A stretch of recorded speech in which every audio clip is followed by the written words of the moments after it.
صبح که از راه رسید دست منو گرفت، پنجره رو وا کردم، دل دوباره نفس کشید. کوچه پر از نور شد، خنده نشست رو لب، هر قدمم میگفت امروز از من شروعه. بذار که باد بیا ببره غما رو، بذار که قلبمون بشکنه این قفلا رو. نزدیک اون حس خوب، نزدیک تا رویا، فقط یه نفس مونده تا برسه فردا.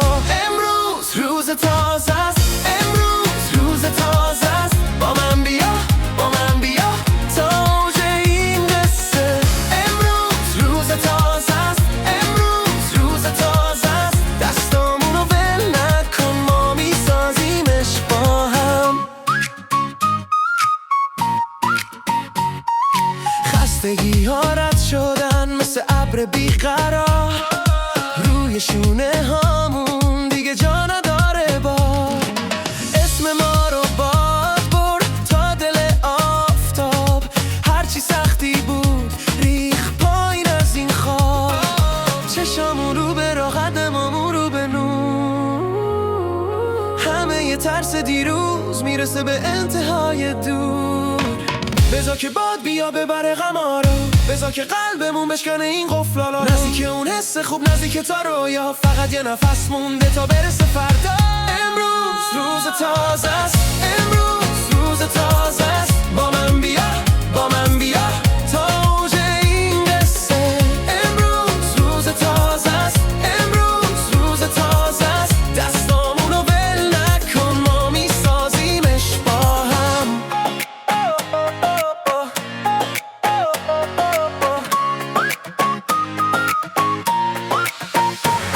اگه دنیا سنگ شد ما سبک میمونیم، اگه راه دور شد ما باز میرسیم.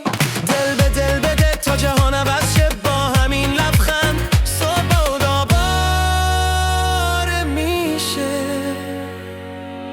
امروز روز تازه است، امروز روز تازه است. با من بیا، با من بیا تا اوج این قصه.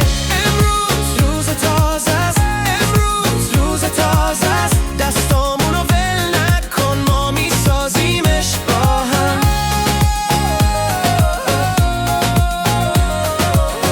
امروز روز تازه است، امروز روز تازه است.